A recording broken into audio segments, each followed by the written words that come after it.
are you able to review how these kind of opportunity come about, as well as like what are like the payment schemes like? We do not need to like go into detail, but maybe something to do with like, is it by percentage or is like a one-time Yeah, fee I or something mean, like it all that? depends. So, I mean, since this is it's not like an NDA or anything, I could talk about, like the track I co-produced with MAKJ. It's called Worship, and I'll talk about this one because like I normally my music is not like, I mean, my music is a very big room, and that track is a big room track for sure, but like I don't ever see, Martin Garrix or, Alesso playing my stuff. So like, those guys, I always used to joke, like those were guys that would be on my support list that are missing. Like everyone's played my music so far, except for like guys like that.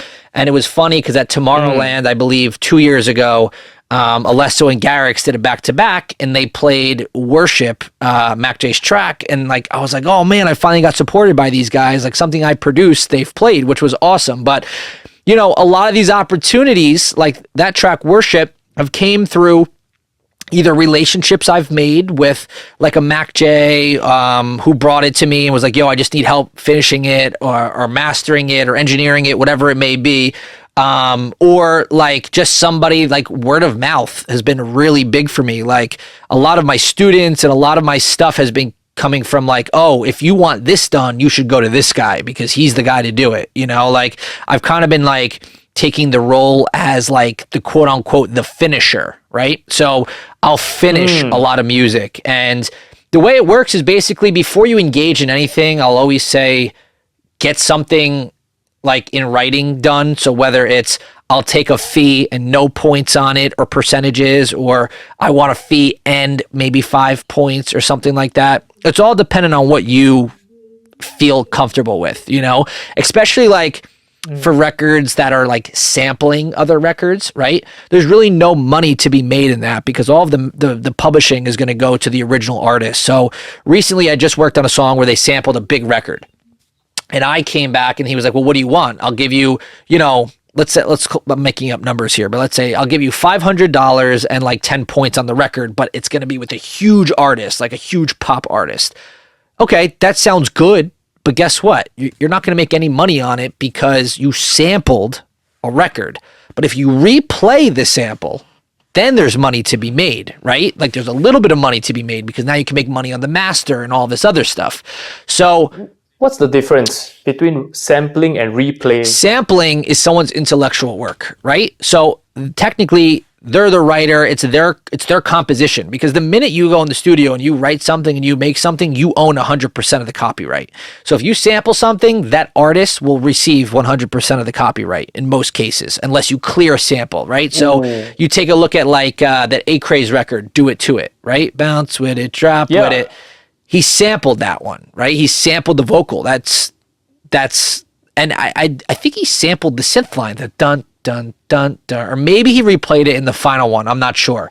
But he had to get that cleared, and Cherish came back and said, hey, we want this amount of money, probably this amount of percentage, and we want to be featured on the record. So a lot of people don't know this, but if you look at the record on Spotify, it's A-Craze featuring Cherish, right? So they wanted a piece of that because they knew it was going to be so big. And yes, he probably doesn't make that much money on it, A-Craze, because he had to clear the sample, and I don't know what their deal was, so I can't speak upon that. But what happened was the song got so big that he was able to tour from it, and that's where the money was made, right? Was the touring, because he knew once this song comes out, I'm going to be touring like crazy. And I don't think he released a song in a year and a half after that. He was able to tour for a year and a half playing, I couldn't tell you how many shows off of that. And now you see him come out with these other bangers and stuff. So they kind of had to like scramble and be like, well, what's my sound? What am I going to do to follow up after this? Because this record is so big.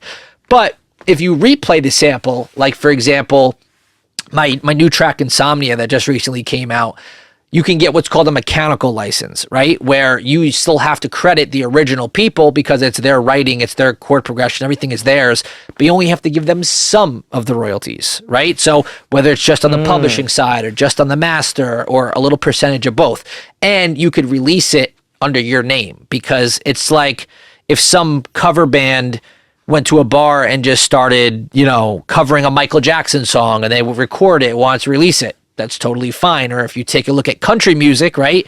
Luke Combs covered that song Fast Car. So, you know, there are ways to get around it now, but it's cool in this time because, you know, you're able to provide familiarity with the original song, but you're the artist kind of behind it, you know? And like you said, a lot of the fans, quote unquote, don't know that this was an old song. I mean, look what David Guetta is doing, right? He just did that new song with, what's the new song with One Republic? What's it called? The old Italian song Dragostea Dinte or something, right? Well, it's the one I don't wanna wait. I don't wanna wait tonight. Yeah. But you just said it, like that song is like that song Maya He, Maya Ha, right? Yeah, by Ozone. Right. Yeah. So you know, it's funny that like the fan thinks that is new, you know, especially like a 20-year-old, 21-year-old, but that's already a song that's been out before. So you can get away with like, you know, changing stuff up. And I want to say he just got recently nominated for another Grammy on that one. I could be wrong, but my friend Timothy. Is it for I'm Blue? On Blue, he did get nominated for that because my buddy Timothy Rezanov worked on that with him, and he also got Grammy nominated for that. But again, take a look at somebody like Timothy, right, who's constantly working on other people's music. He's not the artist, but he's working on David Guetta's music. Or you take a look at, like, I don't know if you remember these guys. You might, because you were kind of in that era. But do you remember Toby Green and Mike Hawkins? No. Toby Green, you definitely look in your Serato for Toby Green. You may know some of his tracks because he was releasing stuff still in like 2018 before he completely disappeared. But Toby Green and Mike Hawkins used to have a record label called Megaton Records. And they used to sign guys like Henry Fong and Dubs back in the early days. And it was really cool big room stuff. And now they're writing and co-producing for Galantis and all these guys. And again, they walked the red carpet last year at the Grammys for being nominated with David Guetta. So co-producing isn't bad. Like you could, if you get put in the right opportunities, you could win a Grammy for that stuff. And like, how many music producers can sit here and say, you know, would you like a Grammy? That's my ultimate goal. If I had a gold Grammy in my shelf, like, in my opinion, I'd make it, you know? But like, you can get those opportunities by producing for other artists. And, you know, guys like that, do it.